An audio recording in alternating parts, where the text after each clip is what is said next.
You would like to know how to conduct a literature search for your academic paper, but you just don't know what steps to take exactly?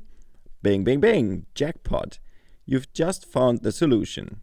Because in this video, I will give you a complete guide on how to systematically search through the libraries and the literature databases of your university and the internet.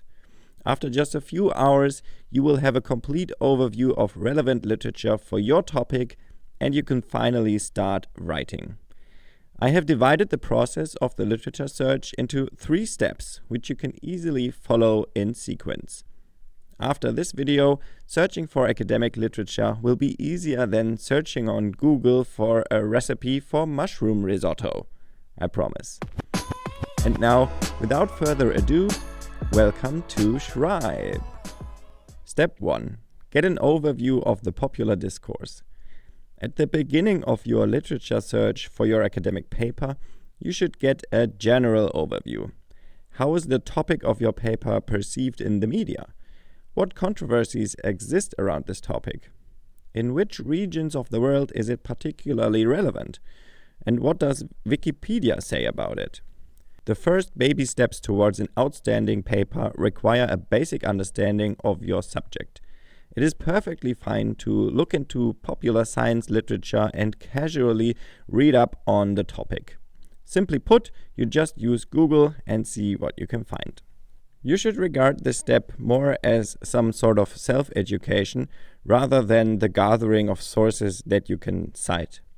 Save the links of some online articles that contain useful information in a list in case you need them later.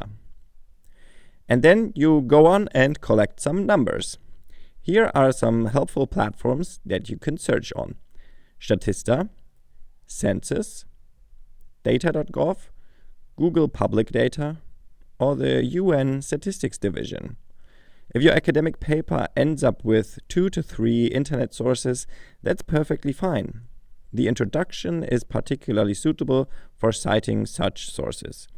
After all, the presence of a topic in the mass media or political agendas can prove its relevance. To really proceed systematically, take some notes. The more articles and statistics you read, the better you get a feel for the important terms and concepts related to your topic. Write them down and create a pool of keywords. These are important for the next step. Step 2. Online search in academic databases. Now you are delving into academic literature. From your notes, extract at least the 3 most important keywords for your literature search.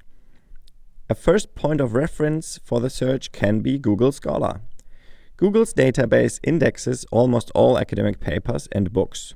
However, sometimes it will also list articles that are a bit shady or have not been subject to peer review.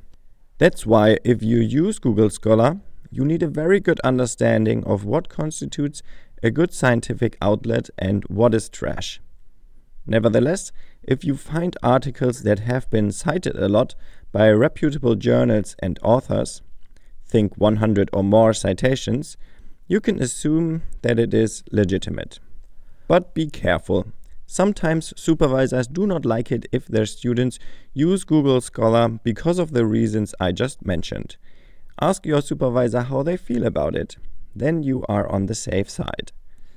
Now let's move on. From the websites of your university library, your department, and an email to your supervisor that states, "Which 3 literature databases can you recommend for my academic paper?" you can gather at least the 5 most important databases in your discipline. There, you enter your keywords into the search bar and download anything that seems relevant to you. Use the keywords in different combinations and their synonyms.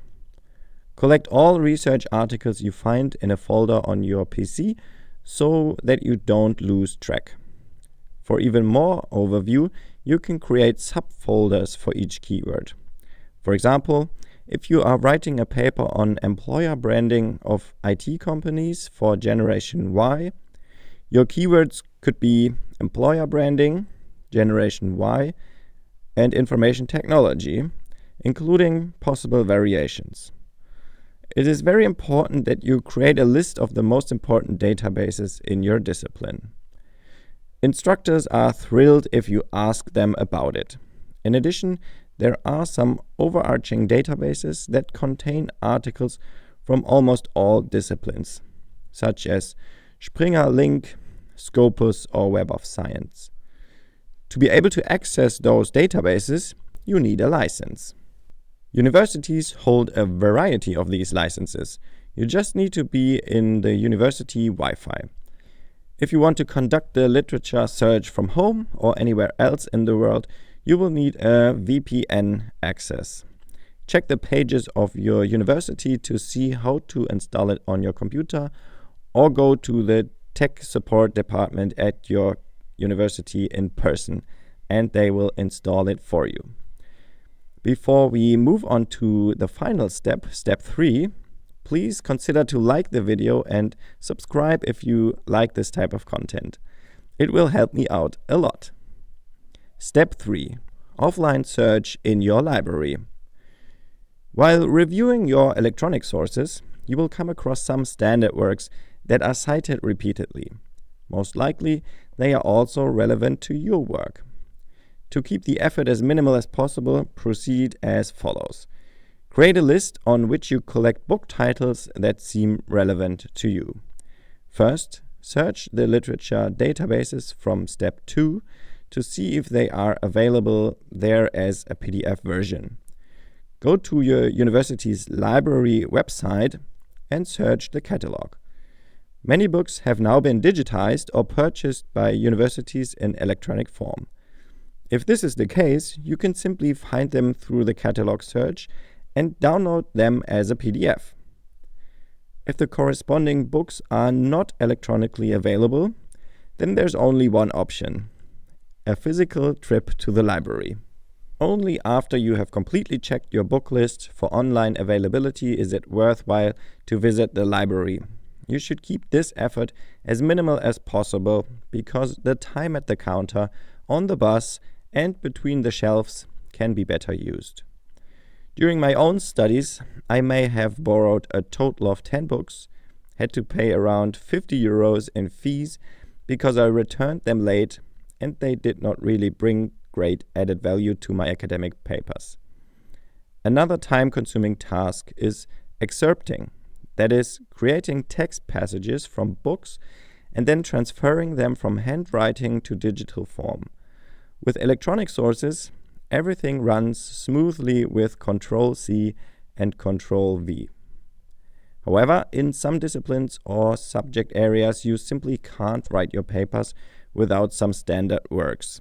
In this case, I can only recommend that you finish your online search first and then borrow and return all the books in one go.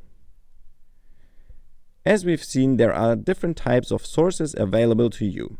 Roughly, they can be divided into 3 groups. Internet sources, such as reports, newspaper articles, and other things. Research articles, that means journal or conference papers. And books or book chapters. It's not possible to say which type of source is best suited for you, because each discipline has its own way of publishing research. Ask your supervisor or lecturer about this, and they will also like that you ask this question. So ask them, what proportion of internet sources, research articles, and books would you recommend? My personal recommendation for an academic paper in a discipline of the social sciences would be to use 5% internet sources, 10% books, and 85% research articles. But as I said, it really depends on the discipline and topic. Someone who needs an 80-year-old social theory for their work will not be able to avoid a few more books. However, someone who is investigating the influence of chatbots on customer service in online retail will not find a suitable book on the topic, because before a book about chatbots is published and ends up in your university library, we will all have a robot monkey on our shoulder and be zipping around in flying taxis. With that said, good luck with your literature search and see you next time.